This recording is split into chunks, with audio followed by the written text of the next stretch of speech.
Now on BBC One, the BBC News at 6 with Hugh Edwards. Today at 6, the High Court rules that government policies on discharging hospital patients into care homes in England at the start of the pandemic were unlawful. The court heard that moving untested patients into care homes had been one of the most devastating policy failures of the modern era.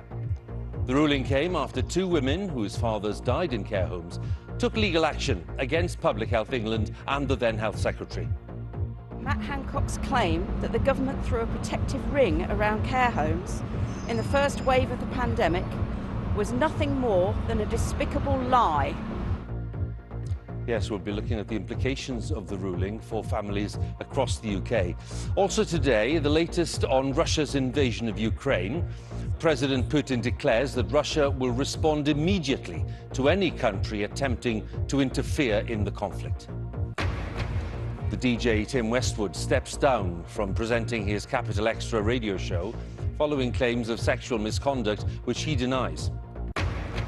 And we report on a new service here in Wales allowing pharmacists to prescribe some medicines, taking pressure off the GPs.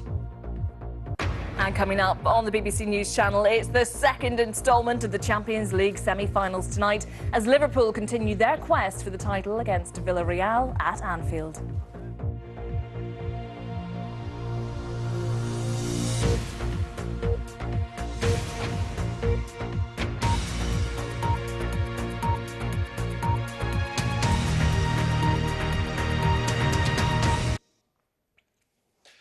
Good evening, noswaith dda, and welcome to BBC News at 6, which comes today from the headquarters of BBC Wales in Cardiff.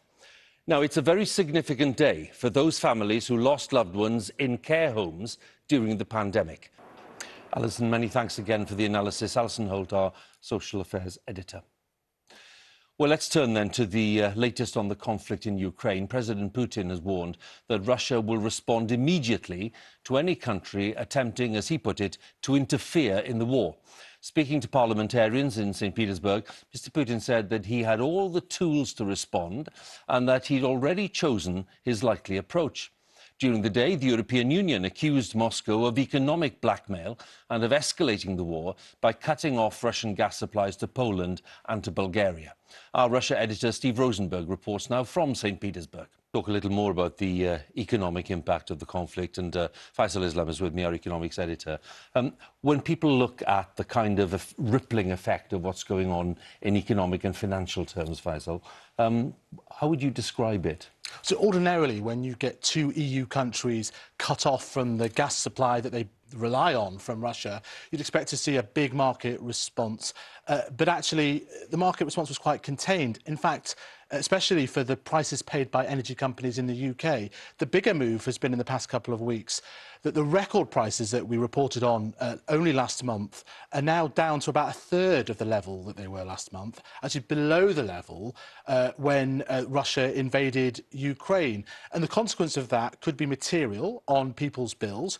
There had been some expectation that there would be a further rise in the average dual fuel bill annually. Chechi Zundu, thank you so much for the update there at Side Capital Radio in central London.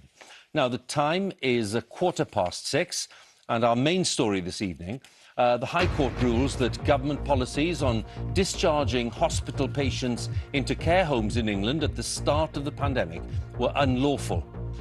And coming up later, the rather lively debate here in Wales about whether tourism should be taxed. Coming up on Sports Day on the BBC News Channel, build the biggest fight in women's boxing history. Katie Taylor prepares to take on Amanda Serrano on Saturday night, top of the bill at Madison Square Garden in New York.